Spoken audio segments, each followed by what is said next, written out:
Hai paralis, kalau aku kasih kamu pilihan, mau jujur atau bohong, kamu pilih yang mana? Dalam kasus ini, kamu adalah seorang tersangka pelaku kriminal bareng temenmu. Kamu ketangkep waktu kamu lagi nongkrong sama temenmu. Dan kalian berdua belum sempet koordinasi nih, nanti waktu diinterogasi, kalian harus jawab apa? Waktu diminta keterangan, kalian harus jujur atau bohong. Siapa yang seharusnya ngaku ketika kalian diinterogasi secara terpisah? Di video ini, aku bakal ngajak kalian untuk mencari jawabannya bersama-sama. Jadi, tonton video ini dari awal sampai akhir supaya kamu bisa dapat keseluruhan ilmunya. Kalau kamu suka dengan channel ini, kalian bisa support channel ini dengan klik tombol subscribe dan nyalain loncengnya, supaya kita bisa terus berkembang dan belajar bareng-bareng di Paradigma.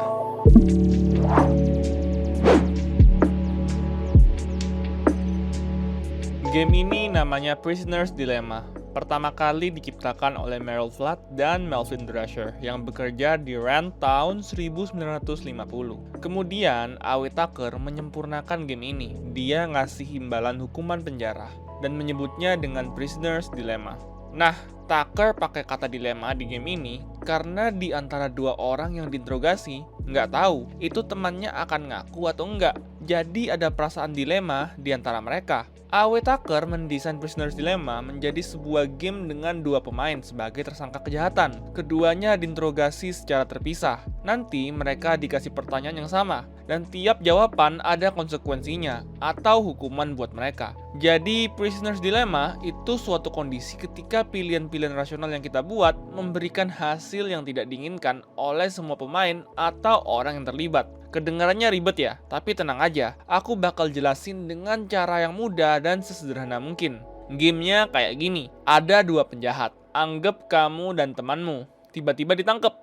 Tapi bukti dari polisi itu kurang, sehingga jaksa belum bisa nentuin nih, kalian harus kena pasal berapa dan hukuman berapa tahun penjara, itu juga belum jelas. Kalian berdua diinterogasi secara terpisah. Polisi ngasih pertanyaan, setiap jawaban ada konsekuensinya. Pertama, kalau salah satu dari kalian ngaku, yang ngaku akan dibebasin, tapi yang diam akan dihukum 3 tahun penjara. Kedua, kalau kalian berdua sama-sama ngaku, kalian akan dihukum juga, tapi 2 tahun penjara aja. Ketiga, kalau kalian berdua sama-sama diam, dihukum juga akhirnya, tapi cuma 1 tahun penjara aja. Kalau kamu di posisi ini, bakalan ngaku atau diem? Aku pengen tahu nih gimana strategi kalian. Coba komen di bawah ya. Nah, Prisoner's Dilemma ini bukan cuma sekedar game aja paralis, tapi juga banyak terjadi di kehidupan nyata kita. Dan pasti ada pelajaran di dalamnya. Contoh, iklan rokok sekarang kan udah ilegal di US. Nah, dulu waktu masih legal, kalau iklannya itu barengan, kemungkinan akan diblokir karena terlalu banyak iklan yang bersamaan dengan produk yang sama.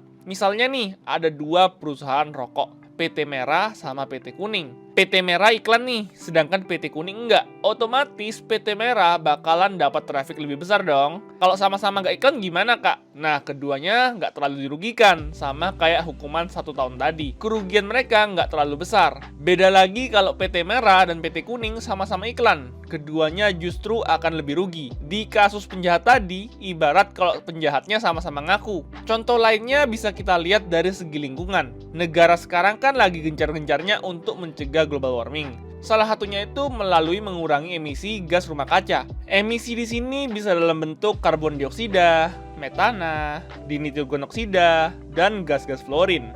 Gas-gas ini bisa merusak lingkungan, tapi berbeda dengan dampaknya di bidang ekonomi. Bayangin suatu negara nggak membatasi produksi emisi. Tentu saja perusahaan itu akan melakukan produksi besar-besaran. Produksi besar-besaran akan menyebabkan emisi itu meningkat. Begitu juga dengan ekonomi negara, akan meningkat juga. Sedangkan kalau negara membatasi produksi emisi, ekonomi negara akan menurun. Pabrik-pabrik nggak bisa produksi barang banyak-banyak. Nah, dampak terhadap lingkungan memang bagus, jadi lebih sehat paralis. Tapi dampak ekonomi nggak bagus karena ekonomi negara bisa-bisa menurun. Untuk contoh tadi, emang nggak ada ukuran seberapa berat hukuman kayak hukuman penjara sebelumnya. Tapi hukuman di sini berupa dampak. Apakah ekonomi meningkat tapi lingkungan rusak, atau ekonomi menurun tapi lingkungan jadi lebih sehat? Nah, paralis, jadi gimana nih strategi biar kita nggak dirugikan ketika kita dilema dalam mengambil keputusan ini? Kita coba bahas pakai ruang lingkup yang kecil aja dari sekarang. Contohnya dari kita sendiri paralis. Game Prisoner Dilemma ini, kalian tahu nggak strategi yang paling memungkinkan apa? Mengkhianati. Emang kedengerannya agak jahat, tapi aku bakal jelasin kenapa aku bilang mengkhianati teman sendiri justru lebih menguntungkan. Anggaplah penjahat di awal cerita tadi itu kamu dan temanmu sendiri. Bayangin, kalau sama-sama mengakui kesalahan, kalian dipenjara 2 tahun. Kalau kamu mengkhianati, kamu akan bebas dan temanmu akan dipenjara 3 tahun. Tapi kalau kalian sama-sama diam, maka akan dipenjara 1 tahun. Pilihan yang paling masuk akal untuk keduanya sebenarnya ngaku aja. Karena kalian tahu bahwa bisa lebih baik dengan bekerja sama, itu satu-satunya cara untuk menghindari kemungkinan terburuk. Masalahnya, kamu nggak tahu apa yang terjadi waktu temanmu dimintai keterangan. Soalnya kalian ada di ruangan yang berbeda. Kamu perlu berpikir secara rasional di sini, Paralis. Cari jalan tengah dan cari tahu keputusan terburuk yang akan terjadi itu apa.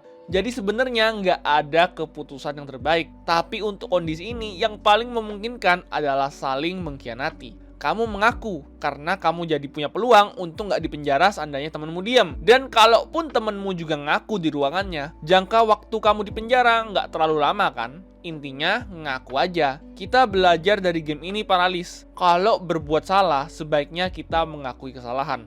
Aku punya contoh yang lebih sederhana. Misalnya kamu punya doi nih, tapi realitanya kamu udah punya doi yang baru. Ceritanya ini kamu belum ketahuan sama doi yang lama. Nah, apa keputusan yang akan kamu buat? Kamu akan ngaku aja atau enggak? Kalau kamu diem aja, ada 2 probabilitas sebenarnya. Pertama, peluang kamu nggak ketahuan semakin besar. Kedua, dia bakal marah banget. Sedangkan kalau kamu ngaku, mungkin ngasih tahu kayak, sebenarnya aku udah ada yang baru nih. Nggak menutup kemungkinan dia bakal marah juga. Tapi setidaknya kamu masih bisa nyari solusi dengan tenang. Dan mungkin marahnya nggak bakal separah kalau dia tahu sendiri atau tahu dari orang lain. Jadi kalau kita sedang dalam masalah atau berbuat kesalahan, kemudian harus membuat keputusan, pilihan terbaik adalah berpikir logis, lalu mengakui kesalahan itu. Walaupun mengejar keinginan dan kepuasan diri berpotensi merugikan diri sendiri, seenggaknya kerugiannya nggak sebesar kalau kamu ngambil pilihan lain. Kira-kira ada nggak nih film atau series yang menggambarkan Prisoners Dilemma ini? Kalau ada, coba tulis rekomendasi di kolom komentar ya, Paralis. Nah, Paralis, kita coba berandai-andai nih. Semisal kita sedang mengalami Prisoners Dilemma. Tiba-tiba temen atau doi kamu sendiri nanya hal random. Kamu pernah ngelakuin dosa apa aja selama kenal sama aku? Kira-kira kamu bakal ngaku nggak nih, Paralis? Coba tulis pendapat terbaikmu di kolom komentar ya. Segitu aja dulu, aku Chris dari Paradigma dan see you in the next video.